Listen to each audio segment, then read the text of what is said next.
आज जो मैं स्टार्ट करने वाले हैं वो वर्क एनर्जी एंड पावर करने वाले हैं, और मैं आपको work energy and power NEET और जेई लेवल पे लेके जाने वाला हूँ। मैं बिल्कुल बेस से स्टार्ट करूँगा। बेस से स्टार्ट करने के बाद हम नीट लेवल और जेई लेवल तक हम इसको लेके जाएंगे। ठीक है, देखिए, वर्क एनर्जी एंड पावर, ये वर्क एनर्जी एंड पावर का लेक्चर नंबर 1 है। और हम सबसे पहले उठाते हैं कि व्हाट इज वर्क। वर्क होता क्या है? ठीक है, देखो, वर्क का मतलब क्या होता है। जैसे मेरे पास ये ऑब्जेक्ट है, इस ऑब्जेक्ट का मास m, आप इस पे जैसे ही कोई फोर्स अप्लाई करेंगे तो फोर्स अप्लाई करने के बाद किसी भी बॉडी के अंदर डिस्प्लेसमेंट होता है। क्या होता है? डिस्प्लेसमेंट। पहले मैं आपको बिल्कुल बेसिक लेवल पे बात कर रहा हूं जो आप जानते हैं। तो किसी बॉडी का मास m है, आपने फोर्स अप्लाई करी, तो फोर्स अप्लाई करने के बाद वो बॉडी जो है कुछ ना कुछ डिस्प्लेसमेंट शो करती है, और इस डिस्प्लेसमेंट को हम बोलते हैं s। क्या बोलते हैं? s। तो हम जानते हैं, या आपको बताया जाता है कि work is defined as the product of force into displacement. अगर मैं फोर्स की मल्टीप्लाई डिस्प्लेसमेंट से करूंगा तो मुझे मिलेगा वर्क। क्या मिलेगा? वर्क। अच्छा, जो वर्क होता है, वर्क एक स्केलर क्वांटिटी है। कैसी क्वांटिटी है? Scalar quantity. और इसकी जो यूनिट होती है वो होती है जूल। क्या होती है? जूल। अच्छा, वर्क की एक दूसरी यूनिट भी होती है। फोर्स की यूनिट होती है न्यूटन, डिस्प्लेसमेंट की यूनिट क्या होती है? मीटर। तो इसकी यूनिट होती है newton metre. Work scalar quantity, unit इसकी न्यूटन मीटर है। और वर्क को हम एज अ रिप्रेजेंट भी कर सकते हैं एफ डॉट एस। वर्क को हम क्या रिप्रेजेंट करते हैं? F dot S. ठीक है, अब देखिए, अब जरूरी नहीं है कि हमेशा फोर्स, देखो जैसे यहाँ पे फोर्स लग रही है और बॉडी डिस्प्लेस इसी डायरेक्शन में हो रही है, हमेशा ऐसा जरूरी नहीं है कि फोर्स हमेशा डिस्प्लेसमेंट की ही डायरेक्शन में हो। इनके बीच में एंगल भी हो सकता है, उसका डिस्कशन करते हैं। देखिए, देखो, मैंने बेटा फोर्स लगाई इस तरीके से, जैसे बचपन में हम क्या करते थे। बचपन में जैसे कोई छोटी गाड़ी आई है ना, छोटी सी गाड़ी आती थी, तो क्या करते थे, हम उसको बांध के ऐसे आगे की तरफ भागते चले जाते थे। तो कार तो इस डायरेक्शन में मूव करती थी, तो डिस्प्लेसमेंट इस डायरेक्शन में होता था, बट फोर्स उस स्ट्रिंग के थ्रू, उस वायर के थ्रू लगती थी। बात समझ में आ रही है? ठीक है, तो यहाँ पे फोर्स और डिस्प्लेसमेंट के बीच में एंगल हुआ। क्या हुआ? एंगल। तो एंगल हुआ अगर, तो इस कंडीशन में क्या होगा? एक बात और, एक बात और आप याद रखेंगे, फिजिक्स में अगर कोई वेक्टर क्वांटिटी हॉरिजॉन्टल के साथ थीटा एंगल बनाती है, तो मैंने कहा कि फोर्स ने इस यहाँ से थीटा एंगल बनाया, तो जहां से एंगल बनना स्टार्ट होता है वहां पे एक कंपोनेंट आता है जिसको हम बोलते हैं horizontal component, that is F cos theta. और दूसरा जो कंपोनेंट आता है इसको बोलते हैं vertical component, that is F sine theta. ठीक है बेटा, अब देखो, तो किसी बॉडी का मास m है, आपने इस पे इस पर्टिकुलर थीटा एंगल पे फोर्स लगाया, तो जैसे आपने इधर फोर्स लगाया और डिस्प्लेसमेंट इधर हो रहा है, तो वर्क इस कंडीशन में कैसे डिफाइन करते हैं? W इज इक्वल टू, अब देखो, अब हमें पता है कि फोर्स एक वेक्टर क्वांटिटी है। कैसी क्वांटिटी बेटा? Vector quantity. फोर्स एक वेक्टर क्वांटिटी है, तो ये दो कंपोनेंट में ब्रेक हुआ। जहां से एंगल बनना स्टार्ट हुआ वो हुआ एफ कोस थीटा। क्या हुआ? F cos theta. और दूसरा क्या हुआ? F sine theta. क्या हुआ बेटा? F sine theta. तो वर्क डन क्या हुआ? वर्क डन का रियल फॉर्मूला जो होता है work W is equal to component of force, component of force in the direction of displacement, in the direction of displacement into displacement. यानी force का वो कंपोनेंट जो डिस्प्लेसमेंट की डायरेक्शन में है, आप डिस्प्लेसमेंट के साथ मल्टीप्लाई कर दो। ठीक है, तो W is equal to force का कौन सा कंपोनेंट डिस्प्लेसमेंट की डायरेक्शन में। देखो, डिस्प्लेसमेंट इधर हो रहा था, फोर्स ऐसे लग रही थी, तो हमने इस फोर्स को दो कंपोनेंट में ब्रेक कर लिया। एक horizontal component F cos theta, एक vertical component F sine theta. Work का फॉर्मूला होता है component of force in the direction of displacement. Force का वो कंपोनेंट जो डिस्प्लेसमेंट की डायरेक्शन में है। अब फोर्स का कौन सा कंपोनेंट डिस्प्लेसमेंट की डायरेक्शन में है? F cos theta, F sine theta. F cos theta, F sine theta.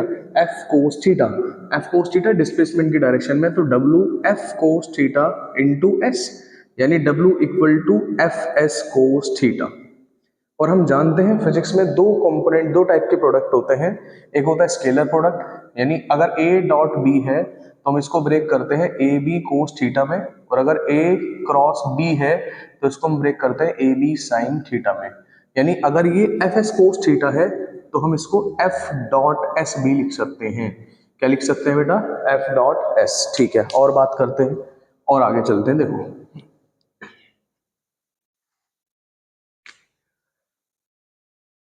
ये फॉर्मूला हम ऐसे भी लिख सकते हैं, D W integration F dot D S. D S लिखो, डी एक्स लिखो, जैसा आपका मन करे वैसा लिखो। समझ में आ रही है बात? ठीक है, बहुत बढ़िया। एक बार इसे देखो, आगे चलते हैं फिर।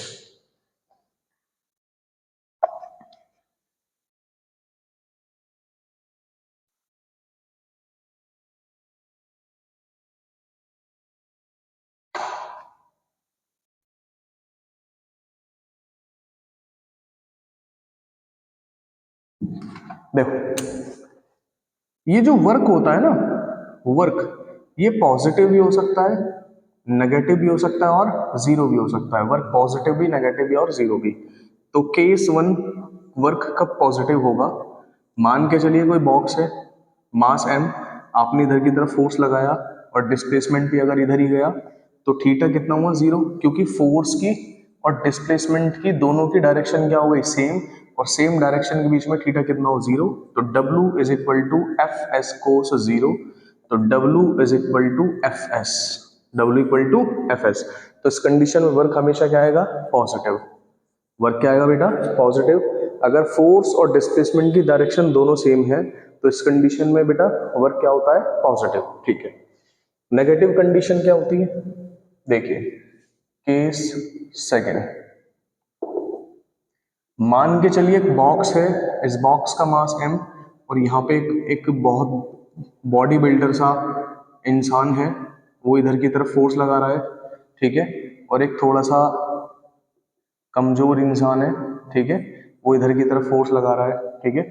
तो हम नेगेटिव की बात करें कि वर्क नेगेटिव कब होता है, तो ये जो बॉडी बिल्डर से इंसान है, इसने फोर्स लगाया इधर F1, और ये पतला सा जो इंसान है इधर फोर्स लगाया इसने F2, बट लेकिन ऑब्जेक्ट का डिस्प्लेसमेंट हो रहा है इधर।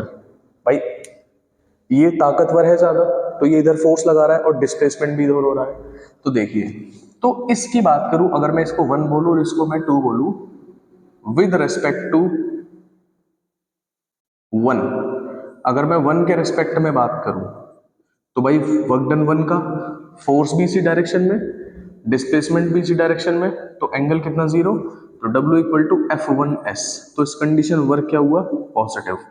क्या हुआ? Work positive. बट लेकिन अगर मैं इसके रेस्पेक्ट में देखूं, वीक इंसान के रेस्पेक्ट में, तो W2 इज इक्वल टू, ये फोर्स इधर लगा रहा है F2, बट डिस्प्लेसमेंट इधर हो रहा है इस पावरफुल इंसान की वजह से, तो S और एंगल कितना हुआ दोनों के बीच में? 180। क्यों? क्योंकि देख, ये वाला पतला इंसान फोर्स इधर लग रहा है F2, बट डिस्प्लेसमेंट इधर हुआ, तो एंगल कितना हुआ? 180। तो W2 is equal to F2 S cos 180 की वैल्यू -1। तो इस कंडीशन में वर्क डन क्या आया? नेगेटिव। ठीक है बेटा, यानी नेगेटिव का कंडीशन का मतलब ये होता है कि अगर फोर्स आप इस डायरेक्शन में लगा रहे हो और डिस्प्लेसमेंट अगर उसके बिल्कुल ठीक अपोजिट डायरेक्शन में होता है, तो इस कंडीशन में वर्क डन कितना हुआ? जीरो। कितना हुआ बेटा? जीरो। नेक्स्ट देखिए केस नंबर 3, वर्क जीरो कब हो सकता है? इस पे थोड़ा सा ज्यादा चर्चा करेंगे कि वर्क डन जीरो कब होता है। देखो मान के चलिए एक ऑब्जेक्ट है, इसका मास m है, और ये ऐसे किसी वॉल पे रखा हुआ है, आपने इधर फोर्स लगाया, आपने इधर क्या लगाया? फोर्स। तो फोर्स लगाने, भाई यहाँ पे वॉल है तो ये तो इधर डिस्प्लेस होगा नहीं, तो W equal to F into S, displacement कुछ हो ही नहीं रहा क्योंकि ये वॉल आ रही है बीच में, तो डिस्प्लेसमेंट कितना? जीरो। तो वर्क डन कितना हुआ? जीरो। वर्क डन कितना हुआ? जीरो। ठीक है। अच्छा ये भी हो सकता है, ये भी हो सकता है कि जैसे एक कुली है, कुली अपने सर पे एक मास लेके जा रहा है, इस ऑब्जेक्ट का मास m है और कुली की डायरेक्शन ऑफ डिस्प्लेसमेंट ये है, तो अब इसका अब हम जो वर्क डन देखेंगे इस ऑब्जेक्ट के मास के रेस्पेक्ट में आप देखना, ठीक है। तो ऑब्जेक्ट का मास m है, तो वर्क डन यानी वेट, वेट इसका कहाँ लगेगा? नीचे लगेगा mg, और डिस्प्लेसमेंट कहाँ होगा? इधर होगा। एंगल कितना हुआ दोनों के बीच में? 90। तो W equal to F S cos 90, cos 90 कितना होता है? जीरो। तो वर्क डन कितना हुआ? जीरो। क्या हुआ बेटा? Work done zero. यानी अगर फोर्स और डिस्प्लेसमेंट के बीच में एंगल जीरो होता है तो वर्क डन इस कंडीशन में क्या होता है बेटा? जीरो। क्या होता है बेटा? जीरो। ठीक है, आगे चलते हैं।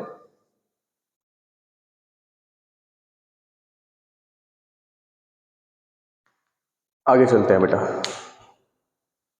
इस पे थोड़ा सा चर्चा ज्यादा करेंगे हम। देखिए,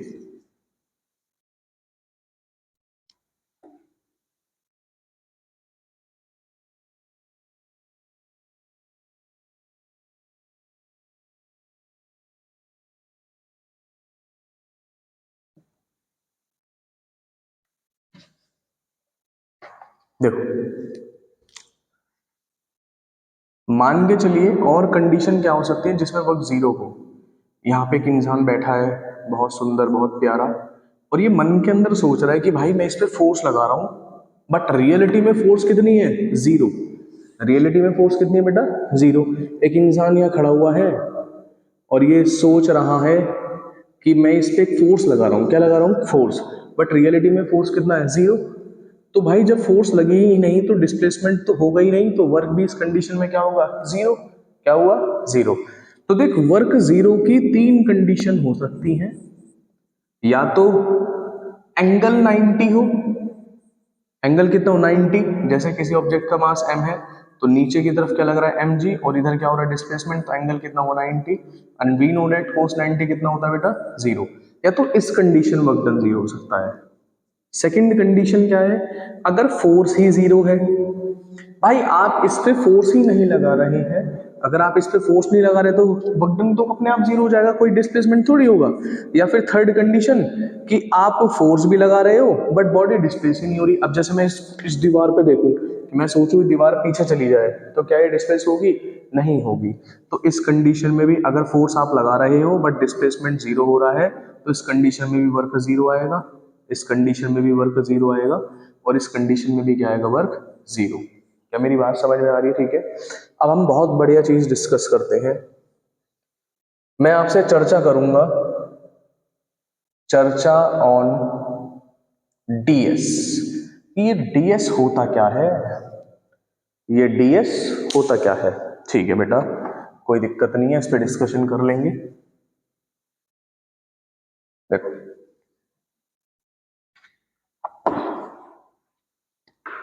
डीएस पे डिस्कशन करेंगे।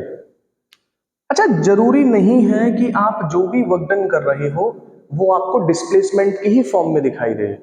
आप जो भी वर्क डन करते हो वो एनर्जी ट्रांसफॉर्म होती है। क्या होती है बेटा? ट्रांसफॉर्म। हम किसी भी बॉडी पे जो वर्क डन कर रहे हैं वो जरूरी नहीं है कि वो हमें डिस्प्लेसमेंट की फॉर्म में दिखाई दे। हमारी जो गिवन एनर्जी है वो गिवन एनर्जी कुछ काइनेटिक एनर्जी में भी चेंज ला सकती है, उसके अंदर कुछ कंप्रेशन भी प्रोड्यूस कर सकती है, उसके अंदर कुछ हीटिंग इफेक्ट भी जनरेट कर सकती है। ठीक है, तो जरूरी नहीं है कि वर्क करने का मतलब हो कि हमने फोर्स लगाया और डिस्प्लेसमेंट हो गई। अब यहाँ लेवल थोड़ा अप हो जाएगा, इसके ऊपर देखते हैं चर्चा ऑन डीएस।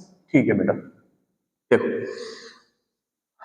यहाँ पे एक वॉल है, एक दीवार है, और यहाँ पे ना एक स्पंज है, स्पंज टाइप का, ये एम स्पंज टाइप का है, और इस स्पंज का मास कितना है? एम। अब मैंने एक फिंगर के थ्रू यहाँ पे मैंने डिस्प्लेसमेंट किया, मैंने ऐसे उंगली करके लगाया, तो भाई ये तो वॉल है, तो ये तो बिल्कुल फिक्स है, तो हम जानते हैं W equal to F S. तो यहाँ पे डिस्प्लेसमेंट तो होगा ही नहीं, तो वर्क कितना हुआ? जीरो। ठीक है, but it is not real. जब आप इस पे फोर्स लगाएंगे तो फोर्स लगाने के बाद ये कुछ इस तरीके से हो जाएगा। आप मेरी बात क्लियर हो रही है? इस स्पंज पे जब आप फोर्स लगाएंगे तो फोर्स लगाने के बाद ये जो पॉइंट होगा, ये पॉइंट इधर आएगा, आपकी उंगली ऐसे आगे आ जाएगी। तो यहाँ पे जो भी वर्क डन हुआ वो वर्क डन, मैं कह रहा हूँ कि यहाँ से लेके यहाँ तक जो डिस्प्लेसमेंट हुआ वो डीएस हुआ, तो वर्क डन हुआ एफ डी एस। क्या हुआ? F D S. रियलिटी में ये जो डीएस होता है वो पॉइंट ऑफ एप्लीकेशन, यानी जिस पॉइंट से आप फोर्स लगा रहे हैं, point of application of force का और उस पॉइंट के डिस्प्लेसमेंट का बीच का डीएस होता है। कहने का मतलब क्या हुआ? देखो, आप जहां पे आप फोर्स लगाते हो this is point of application of force, point of application of force. यानी ये point of application of force है, जिस पॉइंट पे हम फोर्स लगाते हैं और जहां तक बॉडी आगे डिस्प्लेस होती है, ये वाला डिस्प्लेसमेंट dx होता है। बट क्योंकि हम 99% जितने भी न्यूमेरिकल्स होते हैं, जितने भी कंसेप्ट 99 हम परसेंट पढ़ते हैं, जो भी बॉक्सेस हम लेते हैं, वो हमेशा हम क्या लेते हैं, बिल्कुल हार्ड लेते हैं। हार्ड बॉडी, हार्ड बॉडी बोल सकते हो, इनकम्प्रेसिबल बोल सकते हो, इनकम्प्रेसिबल बोल सकते हो, हार्ड बोल सकते हो, इनकम्प्रेसिबल हो गया, ठीक है, इनएक्सटेंसिबल हो गया। तो हम दरअसल इनके बारे में डिस्कस करते हैं। तो मतलब जैसे बॉडी का मास m है, आपने इस पे फोर्स लगाया, तो ये पॉइंट ऑफ एप्लीकेशन जैसे आप फोर्स लगाते हो, क्योंकि बॉडी बहुत स्ट्रिक्ट है, स्ट्रिक्ट मतलब इनकम्प्रेसिबल है, तो ये पूरा पॉइंट ऑफ एप्लीकेशन यहाँ पे आ जाती है, पूरी बॉडी यहाँ पे आ जाती है। तो हम यहाँ से लेके यहाँ तक का डिस्प्लेसमेंट ऐसे बोल देते हैं। बात समझ में आ रही है? बट रियलिटी में ये ds क्या होता है? ds हमारे पास point of application of force, यानी जहां पे हम पॉइंट ऑफ एप्लीकेशन लगाते हैं उसके और जहां तक बॉडी जाती है उसके बीच का डिस्टेंस हमारे पास डिस्प्लेसमेंट होता है। बात समझ में आ रही है?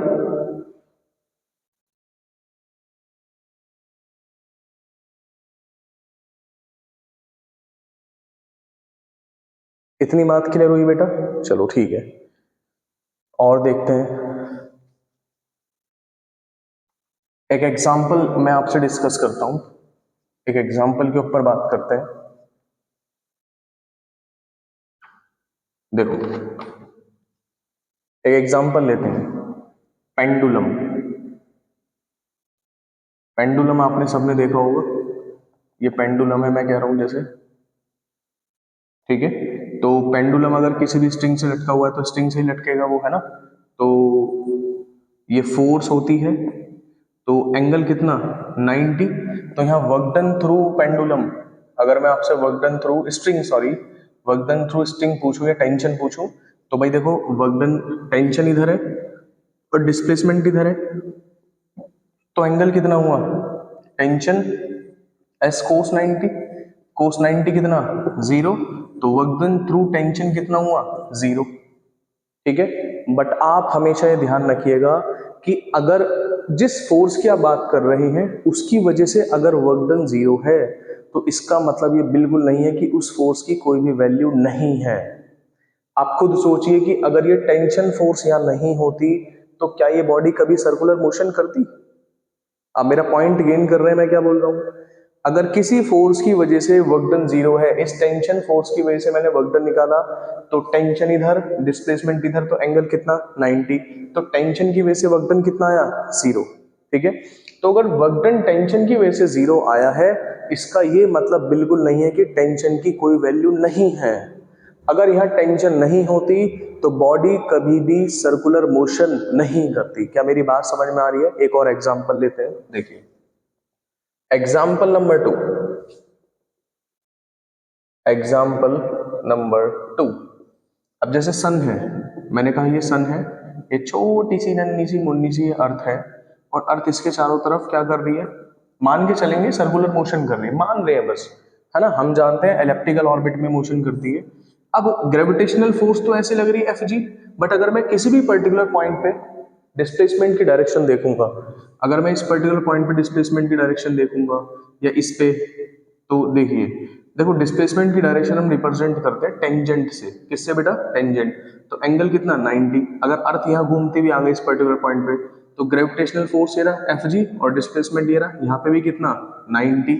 अगर आप यहाँ देखेंगे तो ये यहां से लेके यहां तक मेरे पास क्या है, ये मतलब ये ग्रेविटेशनल फोर्स और ये क्या डिस्प्लेसमेंट, तो एंगल अब भी कितना, 90। तो वर्क डन, अगर मैं आपसे ग्रेविटेशनल फोर्स पूछूं, work done through gravitational force, तो फॉर्मूला क्या आता है, एफ एस कोस थीटा, और थीटा यहाँ कितना है, 90। भाई ग्रेविटेशनल फोर्स और डिस्प्लेसमेंट के बीच में हर एक पॉइंट पे एंगल कितना है, 90। तो work done by gravitational force कितना है, 0। तो क्या इसका मतलब ये कि मतलब ग्रेविटेशनल फोर्स की कोई वैल्यू नहीं है? नो, ग्रेविटेशनल फोर्स की वजह से ही सब कुछ हो रहा है। दिन हो रही है, रात हो रही है, हम सब काम कर पा रहे हैं, जो भी हम फंक्शनिंग कर रहे हैं वो ग्रेविटेशनल फोर्स की वजह से ही तो हो रही है। क्योंकि रियलिटी में जो अर्थ जो सर्कुलर मोशन या इलेप्टिकल ऑर्बिट में जो मोशन कर रही है सन के चारों तरफ, वो किसकी वजह से कर रही है? ग्रेविटेशनल फोर्स की वजह से। किसकी वजह से बेटा? Gravitational force. क्लियर हुआ कंसेप्ट? ठीक है। अब मैं आपको कुछ जेई मेंस के नीट लेवल के न्यूमेरिकल्स कराता हूं, ठीक है? वो हम अगले वीडियो में डिस्कस करेंगे।